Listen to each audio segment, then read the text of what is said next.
अनंत काल के उस सबसे विनाशकारी और रोमांचक अध्याय की गहराई में उतरने के लिए तैयार हो जाइए, जिसे सुनकर आज भी देवताओं का हृदय कांप उठता है। क्योंकि ये गाथा किसी साधारण राजा या दानव की नहीं, बल्कि साक्षात महादेव और भगवान श्री कृष्ण के बीच हुए उस महायुद्ध की है, जिसने ब्रह्मांड के अस्तित्व पर ही प्रश्न चिन्ह लगा दिया था। इस महायुद्ध की जड़ें सतयुग से जुड़ी हैं, जब भक्त प्रहलाद के वंशज और राजा बलि के पुत्र बाणासुर ने अपनी कठोर तपस्या से भगवान शिव को प्रसन्न किया और उनसे एक ऐसा वरदान मांगा जिसने उसके भीतर अहंकार का विष खोल दिया। बाणासुर ने अपनी 1000 भुजाओं के बल पर न केवल समस्त राजाओं को पराजित किया, बल्कि उसने महादेव से ये प्रार्थना की कि वे स्वयं उसके शोणितपुर नगर के द्वारपाल और रक्षक बनकर रहें। महादेव ने अपने भक्त के प्रेम में बंधकर ये स्वीकार तो कर लिया, लेकिन बाणासुर का मद इतना बढ़ गया कि उसने स्वयं महादेव से ही युद्ध की भिक्षा मांग ली। जिस पर महादेव ने मुस्कुराते हुए भविष्यवाणी की कि जिस दिन तुम्हारे महल का ध्वज बिना किसी कारण के गिर जाए, समझ लेना कि तुम्हारा अंत निकट है और तुम्हें टक्कर देने वाला योद्धा जन्म ले चुका है। इसके बाद कहानी में वो मोड़ आता है जब बाणासुर की पुत्री उषा ने स्वप्न में श्री कृष्ण के पौत्र अनिरुद्ध को देखा और अपनी सखी चित्रलेखा की मायावी शक्तियों का उपयोग कर उसे द्वारका के शयन कक्ष से उठाकर शोणितपुर के कारागार में डाल दिया, जहां बाणासुर ने अनिरुद्ध को नागपाश में जकड़कर अपमानित किया।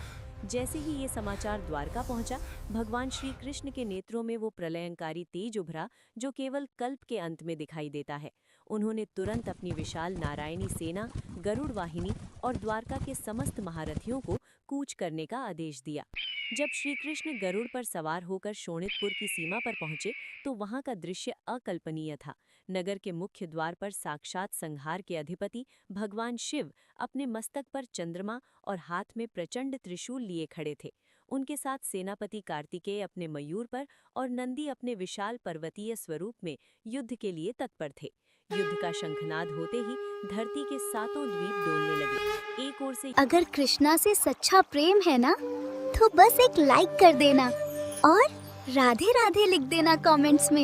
यादव सेनापति सात्यकी और प्रद्युम्न ने बाणों की ऐसी झड़ी लगाई कि आकाश अंधकारमय हो गया, तो दूसरी ओर से शिव के गणों, भूतों, प्रेतों, पिशाचों और बेताल ने ऐसा भीषण कोहराम मचाया कि काल भी भयभीत हो गया। इस युद्ध का सबसे रोमांचक हिस्सा वो था जब कार्तिकेय और प्रद्युम्न के बीच अस्त्रों का द्वंद्व हुआ, जहां कार्तिकेय की शक्ति और प्रद्युम्न के कामदेव स्वरूप की युद्ध कला ने देवताओं को चकित कर दिया। लेकिन असली प्रलय तो तब शुरू हुई जब भगवान श्री कृष्ण और महादेव आमने सामने आए। महादेव ने अपना पिनाक धनुष उठाया और अग्न्यास्त्र छोड़ा, जिससे चारों ओर अग्नि की लपटें उठने लगीं। जिसके उत्तर में श्री कृष्ण ने वरुणास्त्र का संधान कर उस अग्नि को शांत किया। फिर शिव ने वायव्यास्त्र का प्रयोग किया, जिससे ब्रह्मांड में भीषण चक्रवात आने लगे, तो कृष्ण ने पर्वतास्त्र से उसे रोक दिया। जब युद्ध अपनी चरम सीमा पर पहुंचा, तब महादेव ने वो अस्त्र निकाला जिसका स्मरण मात्र से सृष्टि भस्म हो सकती है, पाशुपतास्त्र। उस क्षण इंद्र और ब्रह्मा सहित समस्त देवगण त्राहिमाम करने लगे, लेकिन श्री कृष्ण ने नारायणास्त्र का आवाहन किया। इन दोनों महाशक्तियों के टकराव से जो ऊर्जा उत्पन्न हुई, उसने अंतरिक्ष के तारों को उनके मार्ग से विचलित कर दिया और ऐसा लगा मानो अब सृष्टि का अंत निश्चित है। इसी बीच महादेव ने अपनी पराकाष्ठा का प्रदर्शन करते हुए शिव ज्वर यानी विनाशकारी ताप और आलस्य का संक्रामक ज्वर को कृष्ण की सेना की ओर भेजा, जिससे सैनिक चेतना खोने लगे।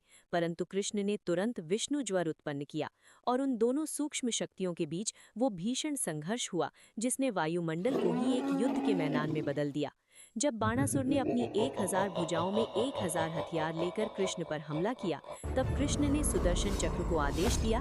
चक्र की चमक ने सूर्य के प्रकाश को भी फीका कर दिया और वो बिजली की गति से बाणासुर की भुजाओं को काटने लगा।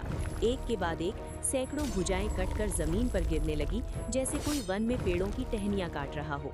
जब केवल 4 भुजाएं शेष रह गईं और सुदर्शन चक्र बाणासुर का गला काटने के लिए बढ़ा, तब महादेव ने अपनी जृंभणास्त्र की शक्ति से कृष्ण को क्षण भर के लिए योग निद्रा और जम्भाई में डाल दिया और उनसे प्रार्थना की कि वे बाणासुर के प्राण न ले, क्योंकि वो भक्त प्रहलाद का वंशज है। तब भगवान श्री कृष्ण ने अपनी माया समेटी और महादेव को गले लगाते हुए वो महान सत्य प्रकट किया, जिसे सुनकर समस्त सृष्टि धन्य हो गई।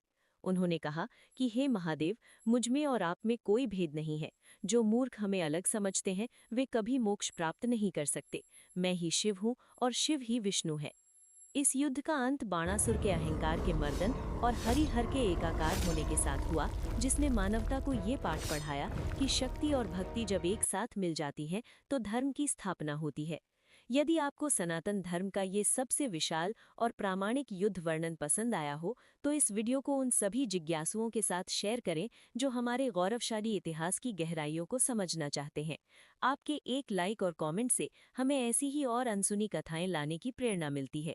इसलिए कमेंट में जय श्री हरि और हर हर महादेव का जय घोष करना न भूलें। और यदि आप हमारे परिवार का हिस्सा बनकर ऐसी ही दिव्य देव बनाम देव श्रृंखलाओं का आनंद लेना चाहते हैं तो इस चैनल को अभी सब्सक्राइब करें और नोटिफिकेशन बेल को ऑल पर सेट करें ताकि आप आने वाले किसी भी महायुद्ध की गाथा को मिस न करें।